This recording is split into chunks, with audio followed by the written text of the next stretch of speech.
warahmatullahi wabarakatuh. Waalaikumsalam. Mungkin saya mewakili karena Kang Risman masih berpikir KTPA dulu. Jadi sedikit berpikirnya sedikit konsentrasi dulu urus KTPA.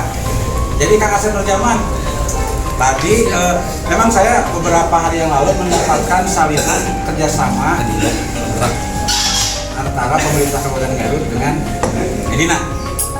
Tadi Pak Kang Asep Nurjaman sedikit bersorot ke Kang Jam, apakah perbuatan tersebut nepotisme terkait atau tidak? Ya, makanya saya sedikit keluar nih. Nepotisme itu segala pengertiannya ya. Nepotisme itu segala perbuatan penyelenggara negara yang melawan hukum dan menguntungkan keluarganya atau kroninya. Nah, jadi segala perbuatan penyelenggara negara, satu unsurnya melawan hukum, garis bawahi, menguntungkan keluarganya dan kroni-kroninya. Ketika kita baca MOU atau perjanjian antara pemerintah daerah dengan Klinik Medina, tentu kita harus urai terlebih dahulu unsur-unsurnya. Pemerintah daerah diwakili oleh Bupati Garut, apakah itu penyelenggara negara? Betul, penyelenggara negara.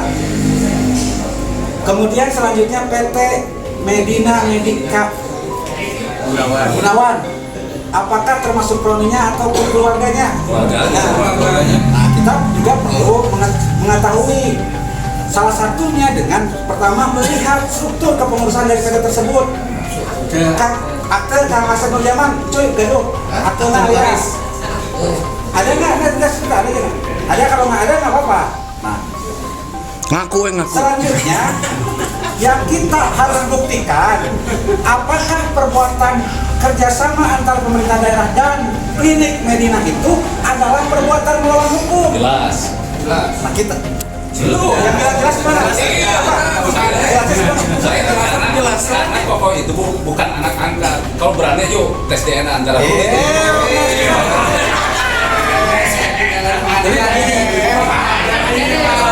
advokat ya di Karena nyanu mesti bapak eta mah pandangan umum sudah mengerti bahwa ini adalah anak angkat. Apakah itu bisa menjadi bukti atau tidak? Itu bukan.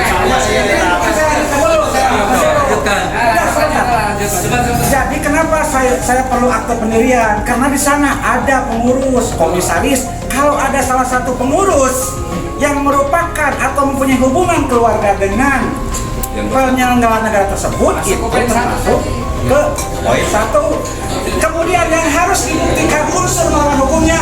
Nah, ini nih yang paling penting. Apakah kerjasama tersebut ada unsur perbuatan melawan hukum? Belum ketemu kan? Udah ketemu belum perbuatan melawan hukumnya? Di bukti nahese. ada unsur perbuatan melawan hukum dapat ditemukan di Peraturan Pemerintah Nomor 28 Tahun 2018 tentang kerjasama daerah, yang mana kerjasama daerah yang dilakukan oleh pemerintah daerah dengan pihak ketiga sebelumnya harus mendapatkan persetujuan dari DPRD. Pertanyaannya, apakah kerjasama pemerintah Garut dengan Medina setelah mendapat persetujuan dari DPRD? Kita tanyakan besok. Benar. Kalau berbicara DPRD tidak pernah menyetujui atau tidak pernah mengetahui sebelumnya ada persetujuan kerjasama tersebut karena anggarannya dibebankan APBD 2020, maka jelas itu dugaan perbuatan melawan hukum atas kerjasama tersebut, Ya. sehingga ini bisa menjadi poin tambahan bagi DPRD Garut untuk melakukan hak-haknya. Tadi saya menjawab pertanyaan dari Pak Asep, cuy. Artinya, kenapa saya harus sampaikan? Supaya teman-teman juga tahu perbuatan melawan hukumnya yang mana nih. Ada pelanggaran pasal di PP Peraturan Pemerintah Nomor 28 Tahun 2018 tentang kerjasama daerah. Bisa di Google. DNA mantas of DNA. Hah? Tadi jempaan DNA aja. Bukan. Unsur lain. Jadi perbuatan melawan hukumnya itu tidak ada Ada nggak persetujuan nih? Diduga tidak ada. Diduga tidak ada persetujuan. Praduga itu. Kalau Pak kaitan sarang diskresi bupati terkait penanganan COVID kan ini diperbolehkan. Nah, itu masuk nggak? Nggak bisa, ini kan PP yang ngatur. Oh, Nggak boleh ada ketentuan yang di bawahnya mengesampingkan ketentuan yang di atas. Misalkan ada kepres nih, kepres PP itu di bawah undang-undang, jadi nggak boleh. Jadi diskresi gugur ya. Iya, harus ada persetujuan. Setiap kerjasama yang dilakukan oleh pemerintah daerah harus mendapatkan persetujuan. Meskipun dalam keadaan darurat COVID. betul. Nggak darurat. Meskipun Enggak, kemarin itu darurat Betul, tapi itu kan konteks darurat COVID itu ditetapkan bukan oleh peraturan pemerintah. Artinya begini, dalam peraturan perundang-undangan, tata urut penyusunan peraturan perundang-undangan dan doktrin hukum, nggak boleh peraturan yang lebih rendah mengesampingkan bintang peraturannya di atas tinggi. Iya.